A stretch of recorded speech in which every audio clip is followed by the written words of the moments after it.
Bem, a gente tem a semana temática falando sobre conquistas e não ficou longe de falar de conquistas, não. Nós vamos falar sobre conquista, mas a construção de uma família é conquista, né? E aí, o tema dessa tarde, nós vamos falar sobre a construção de uma boa família leva tempo. É uma conquista, mas leva tempo. E aí, antes de falar até do texto, uma introdução, porque eu pensei assim, começou a vir ao meu coração falar sobre essa questão de construção, e eu gosto muito de pensar sobre isso, né?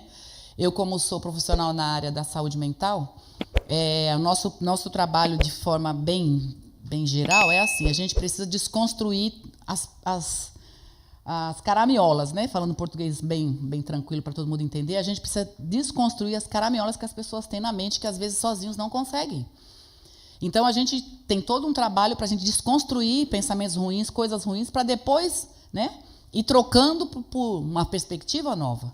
Então, essa palavra construção e desconstrução, meus pacientes ouvem muito. E eu fiquei pensando nessa questão da construção também familiar, porque todos nós estamos em uma construção. Somos todo dia construídos como pessoa, né? Como pai ou mãe, ou como irmão, ou como amigo, como cristão, como filho de Deus. Todo dia a gente está colocando um tijolinho, a mais ou a menos, nos nossos relacionamentos. E quando a gente aqui fala de família, quando eu pensei assim, construção de uma boa família leva tempo, uma boa família, aí pensando assim, o que significa ser este boa? Outro dia que eu já falei, o ser bom não é assim, é o perfeito e expert, acabou e pronto, que isso não existe. Perfeição nessa terra, quem busca isso adoece. Não no sentido de que a gente não tem que buscar, Deus manda a gente buscar, né, a excelência, isso é bom. Agora, quando a pessoa começa a buscar isso de uma maneira exacerbada, né, acima da média, no sentido de começar a se preocupar e demais da conta, isso se torna patologia, se torna doença. Então, não é no sentido de queremos aqui, minha família, quem aqui acha que a família é perfeita? Ninguém tem uma família perfeita. Mas a gente busca uma família boa, de um bom relacionamento. Então, aí, entrando em algum detalhezinho só na introdução, pensando o seguinte, o que seria essa família boa? Pensando nas questões de estruturas, nas questões básicas do que a gente pode pegar, palpar ou olhar, o que é uma boa estrutura de família? É, pelo menos, ter um teto, quem vai casar precisa ter um teto, pelo menos, né? Tem que ter um quarto, cozinha e banheiro, pelo menos. Já é uma coisa boa, porque tem muita gente morando na rua, né? Ainda mais com a pandemia, com tudo que aconteceu. Ontem eu estava passando pela Direitos Humanos e eu vendo uma casa inteira na calçada. Eu falei, meu Deus, olha o que está acontecendo. E doeu meu coração, e dói meu coração. Eu fico, Senhor, eu estou passando de carro, quem sou eu? Eu falo assim para Deus, quem sou eu? Podia eu estar ali. E essa dificuldade, né, essa discrepância social que a gente vive, então eu olho, me chateei, fiquei olhando, enfim. Então, quem tem um teto para morar já é uma coisa boa, então é uma coisa palpável. Outra coisa, nós temos comida, né? Já ter a família, na questão, como eu falei, de coisas que a gente pega, que a gente pode visualizar, o teto, é a comida, é alguma mobília. A gente pode pensar na questão do conforto mesmo, né? Como eu falei, eu vi alguns sofás na rua, lá na calçada. Aquele conforto ali, aí eu fiquei pensando, meu Deus, está em época de sem chuva. E se chover? Eu fiquei olhando para aquela família, pensando, o que eu posso fazer? Não posso fazer nada. Mas fiquei olhando aquilo. Então, quando a gente tem um conforto, né, debaixo de um teto, um conforto que seja mínimo, isso já podemos pensar na questão, uma coisa boa na família. Mas pensando não somente nas questões de estruturas físicas, mas na estrutura emocional, o que é ter uma boa família? Uma boa família, a gente pode pensar, generalizando também, é aquela casa que tem paz, né? Muitas vezes eu lembro, quando eu era mais nova, Léo, que eu estou bem velhinha já, passando já, né? Quase 60 anos, Jesus amado. Mas tudo bem, deixa para lá. Essa parte eu não posso ficar lembrando. Posso lembrar.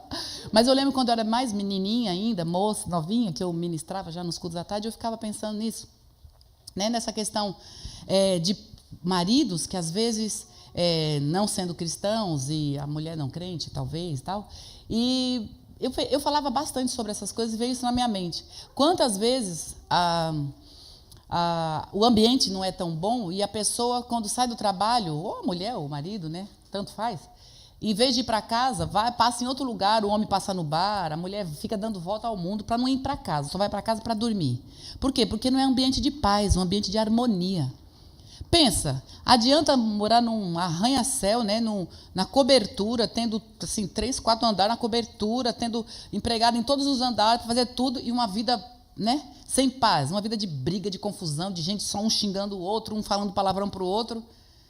Não adianta também os bens, como eu estava falando, né? As questões, uma boa família, ter uma boa estrutura, ter um quarto, cozinha e banheiro, e às vezes com pouquíssimas estruturas, às vezes a pessoa é muito mais feliz, em muitos casos, do que quem mora nessas outras casas cheias de confusão, de contenda, de diz que me diz, de gente, né, um querendo puxar o tapete do outro, uma discussão braba, aí é um monte de coisa. Então, ficando nós pensando sobre todas essas coisas, aí o texto que nós vamos ler, para começar, é o texto exatamente que foi usado no domingo. Provérbios 13, versículo 11, que diz que a riqueza obtida com facilidade, essa diminui. Mas quem a ajunta pelo trabalho, esse a vê aumentar. Aí vocês vão querer saber o que isso tem a ver com o relacionamento de um casal, de uma família, que seja boa, na construção de uma família. Então, foi aí que o Espírito Santo começou a falar comigo nesse texto mesmo, né, no próprio texto, a partir dele. Porque aqui está falando de riqueza, né, obtida com facilidade. Ou seja, ganhar dinheiro desonestamente, ganhar dinheiro de uma maneira que não é a maneira lícita do trabalho, tá aí, o texto está dizendo já bem claro que quem ganha dinheiro desse jeito, de uma forma rapidinha, do mesmo jeito, ela vai embora, essa riqueza vai embora. E está falando que é necessário trabalhar, é necessário ajuntar pelo trabalho. Aí sim vai aumentar. Eu vi várias traduções, mas eu não quis trazer para ganhar tempo, mas outras traduções diz assim, que quem ajunta pouco a pouco, ou seja, todo dia, trabalhar todo dia, guardar todo dia, né? se ocupar todo dia. Então, alguma coisa no sentido de que tem coisas que são legítimas e outras não. E aí, pensando, veio na minha mente, e eu não fui pesquisar também nada disso, mas eu me lembro, e vocês devem lembrar também, algumas pesquisas, algumas reportagens, tanto no Brasil como fora, de pessoas que ganham na loteria. Várias e várias e várias, eu já vi várias e várias e várias. E vocês também, veio na minha mente. Muitas pessoas que ficam lá fazendo a fezinha, gastando dinheiro lá, jogando no bicho, jogando não sei aonde, que ganha aquelas boladas sozinho, que ganha muito. O que acontece com essas pessoas? Do mesmo jeito que ganha? Não é assim? Ou tem alguém que discorda aqui? Pois é, se isso não fosse verdade, a Bíblia não teria dito. Olha o que a Bíblia fala. Quer dizer, se um de nós aqui, de repente, quer fazer a fezinha, eu sei que não, claro que não, mas alguém que está assistindo, não sei, né? Está passando no Facebook, na página de tanta gente, aí não sei. Mas alguém que está com essa fezinha, eu gostaria de falar isso para você. Olha, a Bíblia diz que a riqueza que é obtida com facilidade, ela vai do mesmo jeito que ela veio, ela vai. Então, é muito bom a gente trabalhar, é muito bom a gente ganhar dinheiro fazendo a coisa honesta, né? Então, pensando, poxa, ganhar um valor, por exemplo, de uma herança é diferente, né? É diferente. Mas, mesmo assim, quem recebeu a herança de alguém, até chegar essa herança, vocês já viram o furdunço que acontece no meio da parentela, até a pessoa ganhar? Não é uma dor de cabeça, não é uma confusão. Então, é melhor você ganhar seu dinheirinho suadinho, porque é seu, pronto, acabou, e ninguém, né? Ninguém se mete. E a gente vai ter o prazer de poder... Vai lá, compra uma coisa, compra e gasta o dinheiro e sabe que você está gastando aquilo que você tem ganhado, né? Você tem recebido. Nesse sentido de ser uma coisa legítima ou não. E aí veio até na minha mente uma frase, eu fiquei pensando bastante nisso. E aí eu não sei se você colocou, Lu? Uma frase que eu até fiquei pensando nesse mesmo texto em outras palavras. 1, 2, 3, ainda não foi. E eu falo, não é isso não. Então, antes eu coloquei assim, os meios legítimos para adquirir bens, prosperidade, família, relacionamentos, são abençoados e abençoadores. Então, a gente sabe muito bem que ainda que seja vamos pensar todo serviço, né, legítimo, vender bala no semáforo. Se a pessoa está com honestidade, porque ela perdeu o emprego, ela vai com honestidade vender a balinha lá no semáforo, ela pode demorar, lógico, a ter um ganho disso, mas é honesto, é lícito. Então, o dinheirinho que ela tiver, Deus abençoa. Queira ou não queira, Deus abençoa. Por quê? A pessoa, queira ou não queira, o que eu quero dizer é assim, é uma pessoa que está fazendo sem ter roubado a bala. Ela não roubou a bala, ela está vendendo. A não ser aqueles que inventam, né? Que põe a criança lá, suja a criança para dizer que é filho, ou então esconde um pé, esconde uma perna na roupa, aquela coisa toda, doida. Então, esses daí podem até ganhar dinheiro, mas do jeito que vem, vai. Porque é Deus dizendo, né? Então, eu estou falando um pouco sobre essas questões dos meios lícitos, porque os ilícitos, a palavra de Deus já está dizendo nesse texto que eu fiquei pensando nisso, é a fumaça. Deus fez eu pensar nessas coisas, por quê? Porque quando a gente tem uma vida familiar e quando a gente pensa, agora apareceu, muito bem. Quando a gente tem a família, muitas vezes tem relacionamentos que a gente pensa que vai dar certo e começa errado. Tem muita gente que começa o relacionamento errado.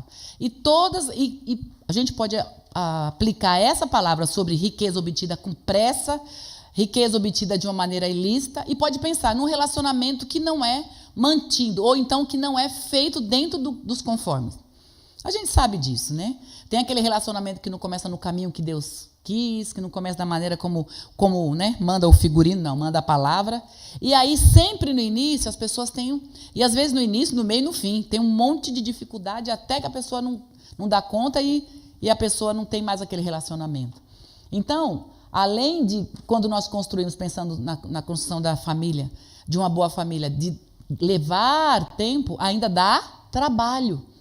Então, a gente precisa pensar que, olhando aqui, não somente na questão familiar de estamos dentro de casa, mas às vezes a gente tem um relacionamento com uma parentela. E às vezes não é lícito, não dá conta, a gente não consegue manter. E a gente tem que pensar, às vezes, mesmo sendo parente, às vezes não é lícito. Por quê? Porque eles pensam diferente, porque você pensa em Deus, o outro não pensa em Deus, e às vezes você fala, eu queria tanto ter paz com todo mundo, queria tanto conviver com a família, todo mundo se junta, eu não me junto. Não adianta. Não tem o mesmo parecer, não tem a mesma essência. Então, sempre vai ter um pouco de dificuldade. Nós, quando estamos no Evangelho, ou chegamos no Evangelho, nós já temos que chegar entendendo isso, que nós nos separaremos não porque seremos excluídos, mas o próprio conceito, a própria maneira de ser nossa é diferente. E quando é dentro de casa, então, as coisas complicam muito mais. Então, eu pensei só em duas coisas em relação a isso, sobre estarmos tendo essa construção familiar, que ela realmente é o desejo do coração de todos nós ter uma família harmoniosa, todo mundo quer ter uma família que todo mundo se dá, não é? Como a gente, infelizmente, enfrenta situações que a gente vê que, às vezes, tem marido e mulher que não se falam, que conversa só o necessário. Como tem filhos que, às vezes, não respeitam o pai, não dá conta nem se dá o luxo de dizer bom dia, boa tarde, boa noite. Eu me lembro bem, tem tantos casos, mas eu me lembro de uma menina, quando eu estava fazendo o estágio, uma menina nova, de 14 anos, que ela dizia que sentava na mesa com o pai dela, ela não olhava na cara do pai. E isso trazia um monte de problema para ela, ela não sabia, ela dizia que não odiava e pronto, mas era tudo isso que ela estava enfrentando. E a mãe ainda aplaudia isso, ainda concordava. Então, essas coisas acontecem nos relacionamentos, e isso não é nos relacionamentos, mas isso não é uma boa família. Deus tem para nos dar um relacionamento abençoado, mas a gente precisa saber que dá trabalho e que também leva muito tempo. Então, ter uma boa família é uma construção. Ter uma boa família é uma bênção, uma dádiva, mas a gente precisa pensar o seguinte, é uma conquista que vai levar o nosso tempo e a nossa abnegação. Nós não podemos querer chegar e achar nada pronto. Quando a gente encontra alguma coisa pronta, é muito bom, né? Eu soube que ficou uma pensando num bolo, outra pensando no outro bolo, né, Carmen?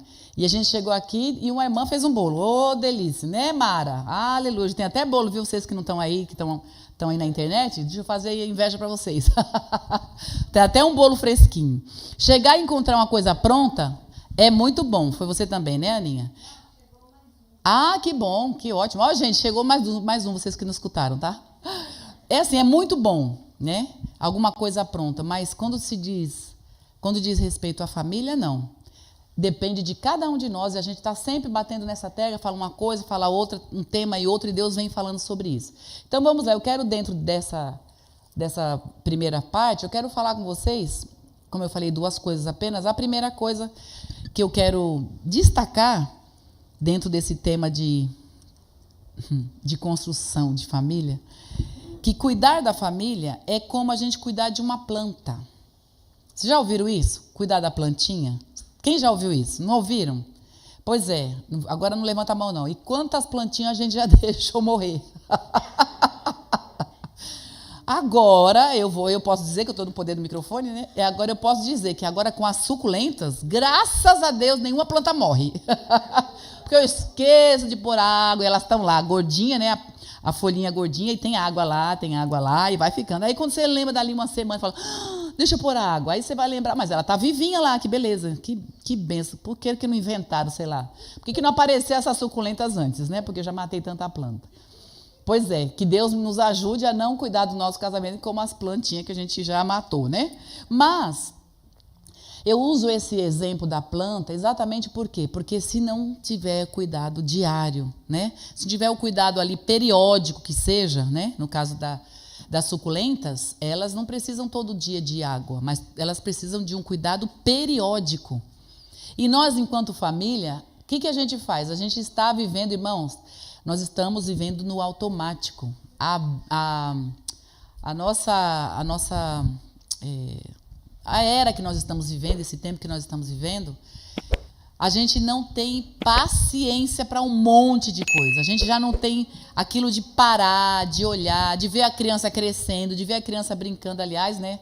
Esse final de semana para mim foi assim super maravilhoso, porque fiquei com 6 crianças durante 2 dias e meio. Foi muito bom. Mas graças a Deus acabou e as mães já levaram também. Aleluia. Mas eu digo assim, é lógico, estrutura para ficar com 6 crianças não é brinquedo, não. Mas assim, o tempo de sentar, de olhar, e tudo isso eu louvo a Deus porque eu pude fazer isso quando minhas filhas eram pequenas. Eu fiz opções. Então, você ter uma família e você ter uma boa família, essa construção leva tempo e tem que ter essa abnegação, tem que ter perdas.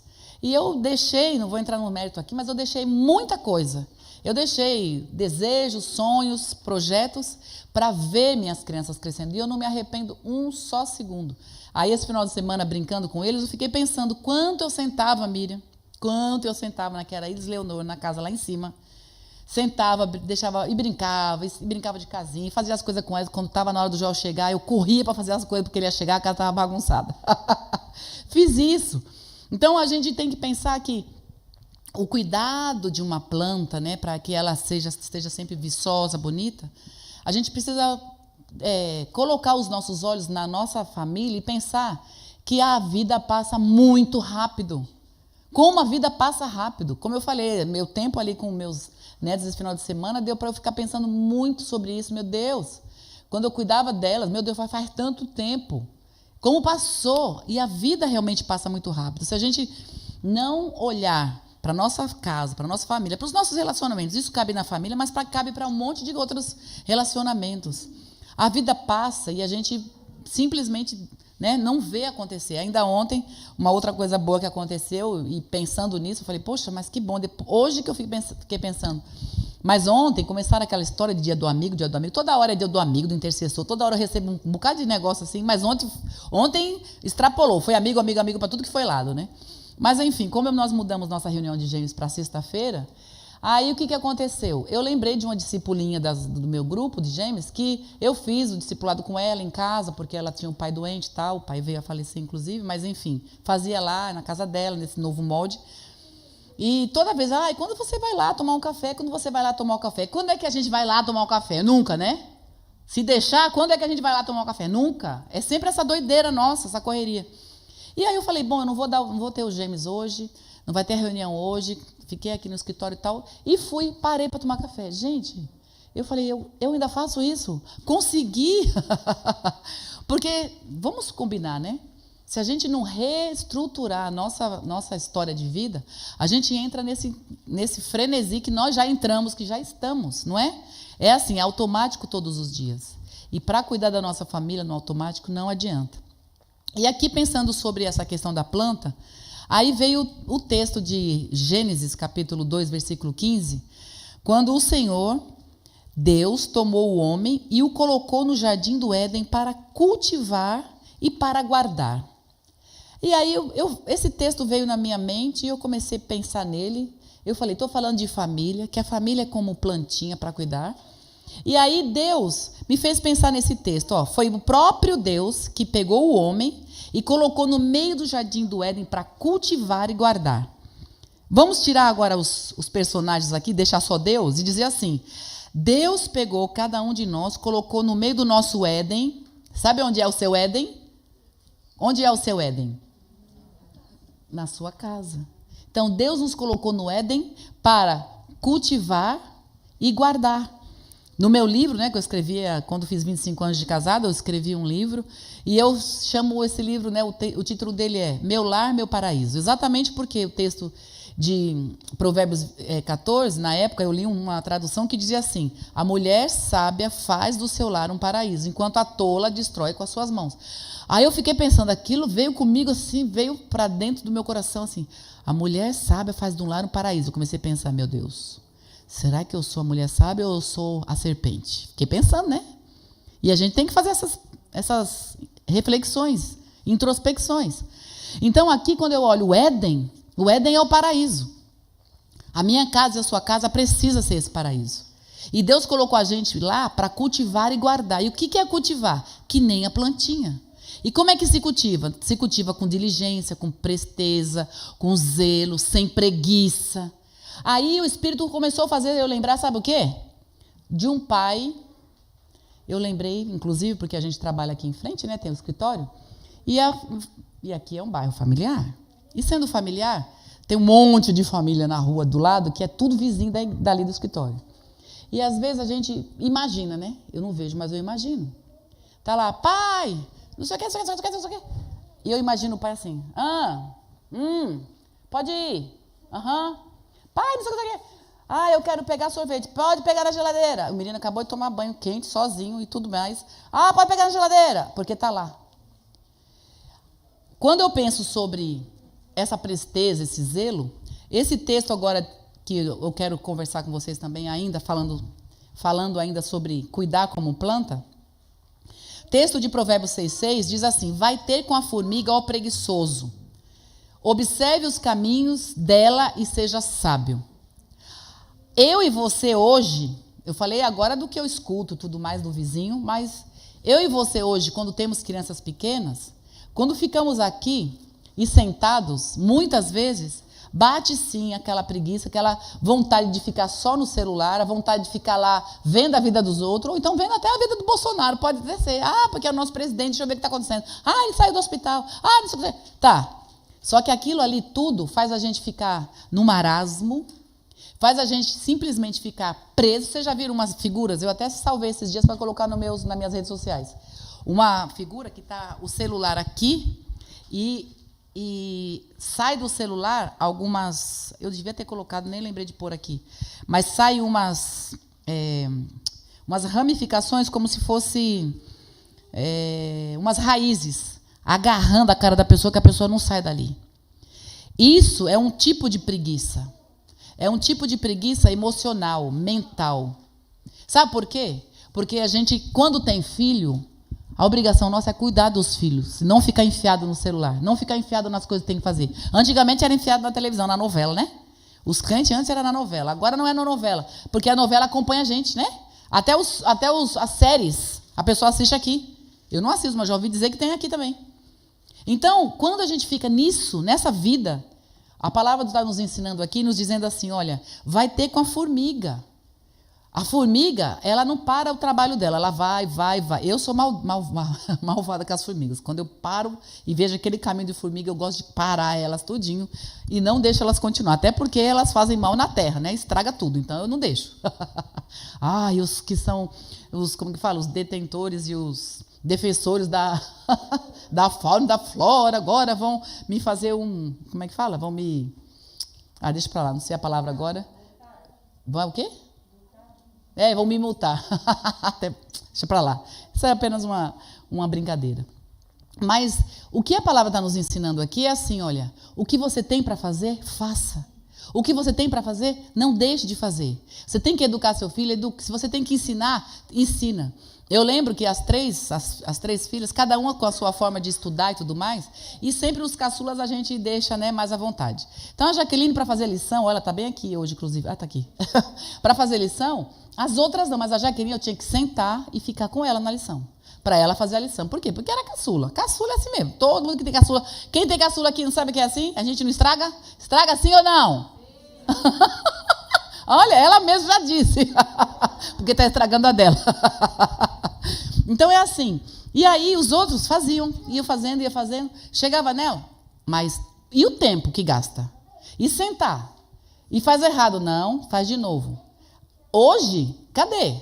Cadê a vontade de se desvincular dessas coisas? Não.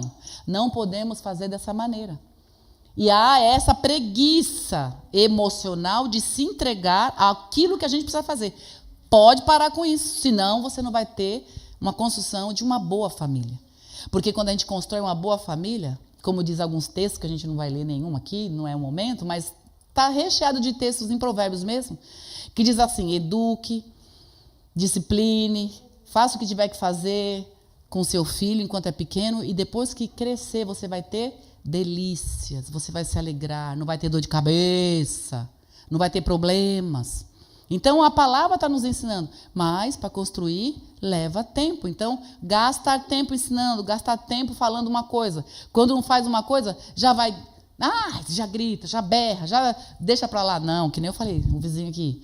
Já quer dizer, não, tem que ir lá, já não te disse, já não te ensinei. E vai falando, gasta tempo, leva tempo. Mas para quem já passou por essas fases todas, a gente pode dizer o seguinte: vale a pena.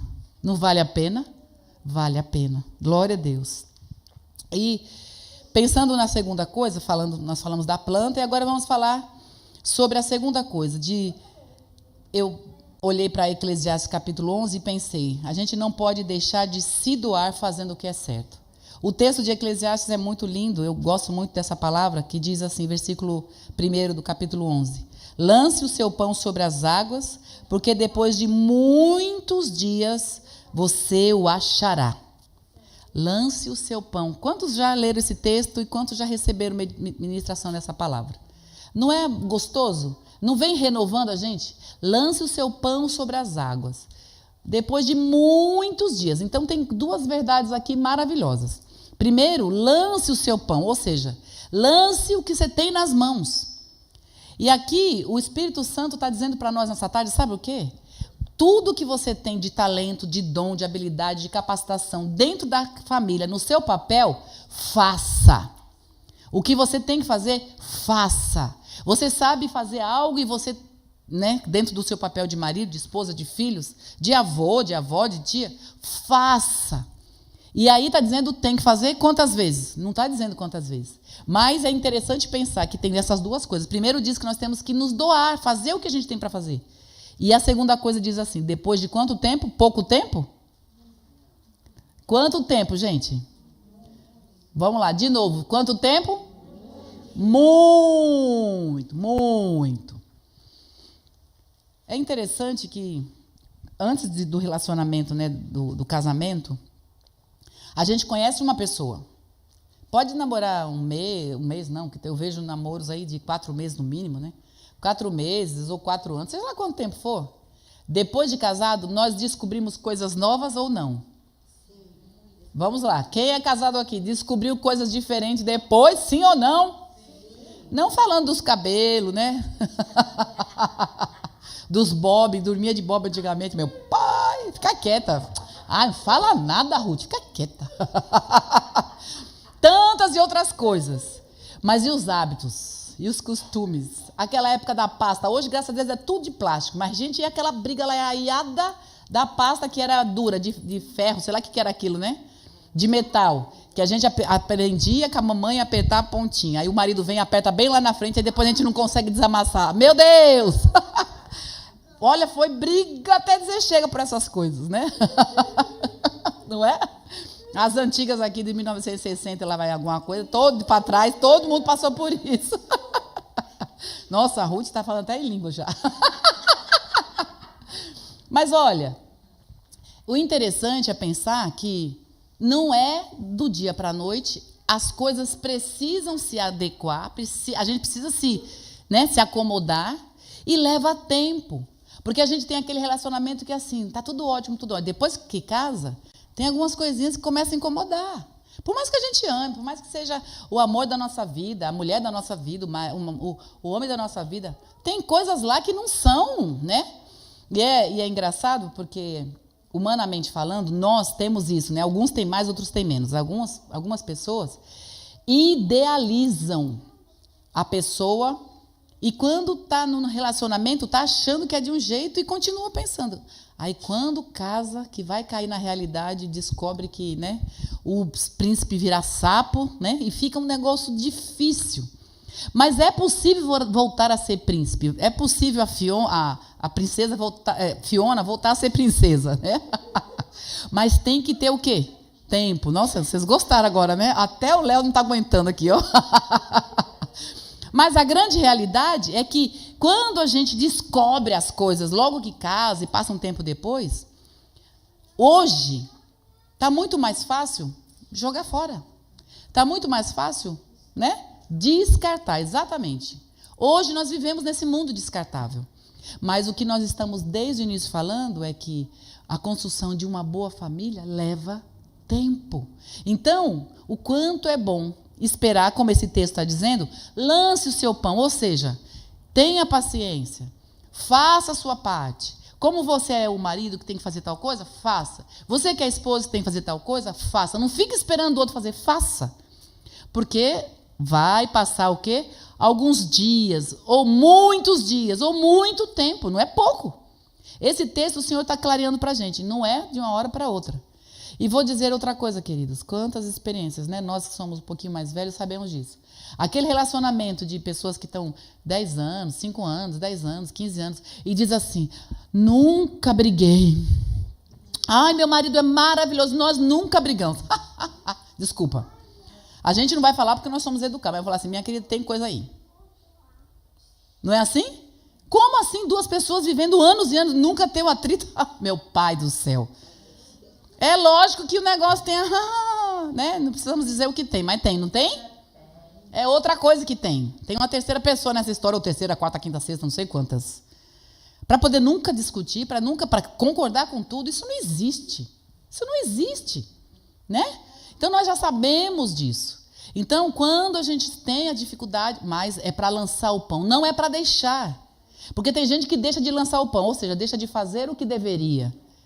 Deixa de fazer o que é a obrigação, deixa de entregar o que é para entregar. E aqui está escrito, lance o seu pão, dê o seu dom. Um texto que nós vamos abrir para ganhar tempo, de Colossenses 3:23, fala que tudo devemos fazer como para o Senhor. Faça tudo com amor, como para o Senhor e não para pessoas. Quantas vezes, eu sempre aqui no microfone, né? Quantas vezes? Não queria fazer nada e mais um pouco. Não queria fazer nada. Tinha que fazer uma janta, sei lá, ou passar uma roupa, não queria fazer nada. Né? Aqueles DRs bem fortes, né? Eu não quero fazer nada. Aí o Espírito Santo falava, você vai fazer para mim. Aí eu ia, passava roupinha, arrumava gravatinha, arrumava o terno. Você entendeu, né, Chica? Exatamente. Porque não era para ele, era para o Senhor, então eu fazia. Eu sei que eu sou a única aqui, puxa vida, me ajudem, orem por mim, porque eu sei que eu sou a única fraca aqui. Quantas vezes que não dá vontade de nada? Mas aqui está, lance o seu pão, faça a sua parte. Porque leva tempo, né? A construção de uma boa família leva tempo, né? Vamos ficar em pé? Os versículos que continuam em Eclesiastes, eu quero ler para a gente encerrar. Eu vou ler aqui, não sei se a Lulu já deve ter colocado. Já deve ter aí para colocar, mas eu quero ler junto com vocês. Esse texto é muito interessante. É muito interessante. E esses últimos versículos aqui está trazendo para nós o ensinamento que nós precisamos para terminar esse culto. Espera aí, deixa eu ver aqui que eu acho que eu perdi. Tá certo. 11, o versículo 4. 11, o versículo 4 ao 6. Você coloca lá, Lu? Já pôs. Olha só. Hoje nós estamos aqui num momento de reciclagem, vamos combinar assim. Seria uma reciclagem do nosso casamento, do nosso relacionamento, ou então dos nossos, nas nossas dificuldades. Às vezes, você aqui falando, pensando em família, mas você está pensando às vezes em um parente, está pensando às vezes num trabalho, com quem você convive, porque muitas vezes a gente convive, a maioria dos casos, né? Quando a gente trabalha, a gente convive mais com quem a gente trabalha do que com quem a gente mora, né? Então, quantas coisas que a gente pode aqui reciclar, repensar e ressignificar na nossa vida. Olha o versículo 4, diz assim: quem somente observa o vento nunca semeará, e o que olha para as nuvens nunca fará a colheita. Esse texto aqui, para mim, é muito profundo, queridos, muito profundo. Entrando em relacionamento, olha só, eu vou contextualizar com família. Quem somente observa o mau relacionamento do cônjuge, ou do filho, do pai, da mãe, nunca vai jogar o pão, nunca vai semear, nunca vai fazer o que tem que fazer. Se você fica olhando para a dificuldade de A, de B, de C da família, você fala, também não vou fazer nada. Não quero mais, cansei. Quantos fazem isso? Quantas famílias não estão desestruturadas ou eliminadas por conta disso? Não é verdade? Estou falando algo que é verdade aqui ou não? Não é? Então, quem somente observa o vento, ou seja, quem somente olha o outro comportamento, nunca vai fazer nada. E aí o que olha para as nuvens, nunca fará a colheita. Quando a gente olha só para a dificuldade e deixa de fazer a sua parte, é um lar fadado ao fracasso. É um relacionamento fadado ao fracasso. É uma família que tem toda a probabilidade para nunca dar certo. E vale tão a pena continuar fazendo, porque o Senhor, Ele é o mais interessado que a nossa família dê certo do que qualquer um de nós. Né, queridos? E Deus está dizendo aqui, sabe o quê? Ele é o Deus das chances, das possibilidades. Porque eu sei que eu estou ministrando aqui, o Espírito Santo está no meu coração e está aqui na nossa vida. E o Espírito Santo te trouxe, e o Espírito Santo sabe tudo e todas as dificuldades e lutas que todos nós já passamos aqui. Mas o Senhor está dizendo assim, tudo se faz novo. Tem o dia da outra possibilidade, de uma outra chance, de um outro começo, de um renovo, de uma situação nova. O Espírito Santo está aqui para dizer assim, olha, vira a página. Teve coisas ruins? Vira a página. Mas se proponha a estar pronto para fazer algo novo. Esteja pronto para, quando surgir situações, você jogar o seu pão, não deixar de jogar. Quando surgir situações de você semear o que você sabe fazer, semear suas palavras boas, faça. Não perca tempo. Deus é Deus das novas possibilidades, porque o diabo, ele é aquele que acusa. Se você está sentindo aqui com essa palavra alguma acusação, eu repreendo agora o acusador do inferno em nome de Jesus e mando ele embora para não voltar mais, em nome de Jesus. Porque nós estamos aqui porque Deus está fazendo algo novo. Ele está dizendo, olha, construir uma família, construir um relacionamento, construir pessoas, dá trabalho e leva tempo. Você desistiu em algum momento? Você parou pelo meio do caminho? Deus está dizendo, olha, o versículo aqui, não fica observando mais essa dificuldade não, faça, vá e faça. Mas vou parecer um trouxa, que seja. Se pensar o que Jesus fez, as pessoas estavam atrás dele para matar, aquela multidão toda estava preparando-se para negar Jesus, e ele já sabia, e ele fez o quê? Multiplicou o pão ainda mais do que uma vez, sabendo que aquele povo ia dizer assim, não queremos você, vamos morrer, você morre porque nós queremos Barrabás. Jesus já tinha isso, porque ele era Deus, ele sabia. Mesmo assim, ele multiplicou o pão, fez milagres. Nós podemos muito bem sermos não que nós somos, mas sermos o que Deus quer que a gente seja. O Espírito Santo de Deus, nós lemos no início, está em nós. E Ele nos dá poder e capacita, porque é muito difícil. Em mim mesma, em vocês mesmos, nunca. Mas o Espírito Santo é que nos capacita, que nos modela. E o restante, os versículos diz assim, assim como você não conhece o caminho do vento, nem sabe como se formam os ossos no ventre da mulher grávida, assim também não entenderá as obras de Deus, que faz todas as coisas. Semeie a sua semente de manhã e à tarde não fique de braços cruzados, porque você não sabe qual irá prosperar, se esta ou aquela ou ambas serão igualmente boas. Olha aqui, Deus, para encerrar, Deus está dizendo assim: lance a sua semente. O Senhor falou: lance o seu pão sobre as águas. Ele está dizendo: lance a sua semente. O Senhor está nos chamando para descruzar os braços de atitudes boas. Alguém que esteja aqui se sentindo às vezes bem injustiçado na família, continue fazendo o que é certo, porque depois de muitos dias, glória a Deus, depois de muitos dias nós vamos ver resultado. Amém? Vamos cantar, adorar.